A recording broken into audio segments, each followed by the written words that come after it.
Hello and welcome back to my channel. First, I would like to apologize for the lack of uploads. My attendant quit 2 days before Christmas and I was at my mother's because there is a worker shortage and I need attendants to live independently. Anyway, since today is Dr. Martin Luther King Jr.'s birthday, I would like to take this opportunity to share my thoughts on Dr. King and the entire African American civil rights movement and where we need to go. I feel that the struggle for civil rights is still ongoing, and although we have accomplished a lot, there is a lot that is still left undone. Ever since the historic Supreme Court decision where they said that marriage is a civil right, the Republican Party has been on a ridiculous crusade on rolling back not only civil rights, but human rights for everybody, unless you are white, straight, and non-disabled male.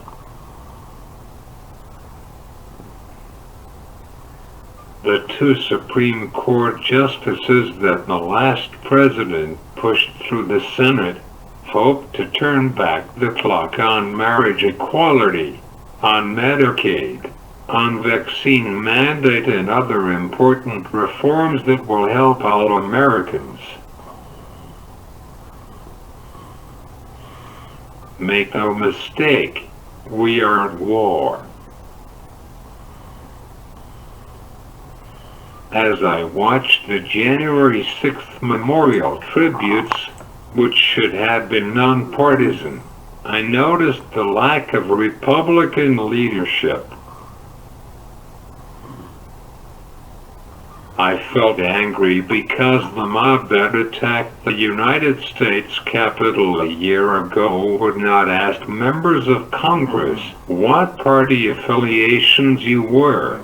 They had only one goal: keep a dictator in power by any means necessary. I remember after the attacks on September 11th, we didn't care about party affiliation you were, who you voted for. We were all Americans in that moment, and even I, a staunch anti-war advocate, thought that President Bush's decision, a Republican, to invade Afghanistan was the right decision. The happiest day was seeing the news that the man that was responsible for so much death and destruction was literally swimming with the fishes.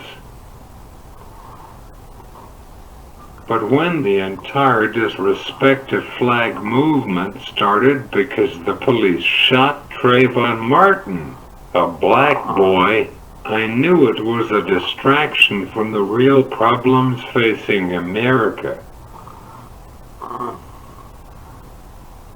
Only the Republicans made a mountain out of an anthill. January 6th didn't happen in a vacuum, and to pretend it did is foolish.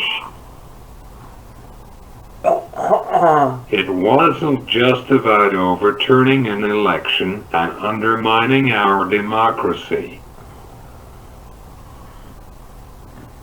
I would argue that it was about undoing the great work that Dr. King and all the freedom fighters that came after him did. It started back in 2016 when Donald Trump asked Mike Pence, knowing that he supported the illegal act of discrimination, to be his vice president. It carried on when Karen Pence started working for a religious school that supported discrimination. No public official or their spouse should work for or with an organization that willingly violates the Constitution.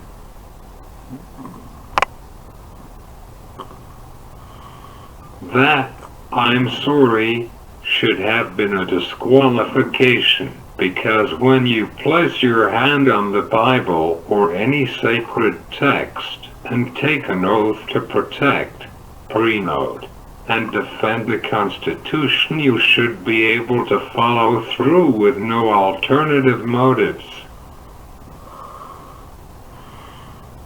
That oath encompasses your spouse and children as well. When a black athlete took a knee during the national anthem, they made it about disrespecting the flag. However, that is a distraction from the real issues about race and police reform. Buying a ticket just to walk out before the pre-game events are over is more disrespectful than not attending at all. Pence and the former administration did it for theater, nothing else. Doing something for theater should help the progress of civil rights, not to stoke a man's ego. I have no issue seeing a pride flag below the United States flag because that, in my opinion, is showing respect for everybody.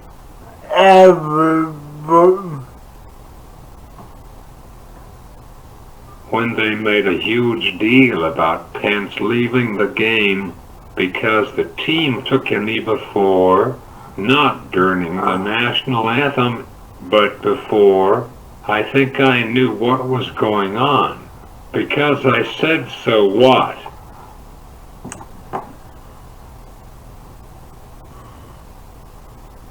When Pence bought a ticket for the Colts knowing that he was going to walk out before the kickoff, it was just political theater which should have alerted everybody. It should have been a warning light to what would happen if Trump lost. Respecting the flag does not mean standing for the national anthem, but making sure that we're protecting the civil rights guaranteed to us under the Constitution. The flag is a symbol of America. That is about promoting the equality of all people. When they recite the Pledge of Allegiance, really need to pay attention to what they are saying, and when a guy makes an inflammatory speech about a quote-unquote stolen election, we have to ask ourselves what is really going on. I don't think Trump is loyal to anybody but himself. We have to remember that in this year, and in 2024, that way we can focus our attention on real politicians who actually care. Will seem like they care. Once again, sorry about the not uploading. Sometimes we can't control a situation. Don't forget to like this video and I'll see you soon.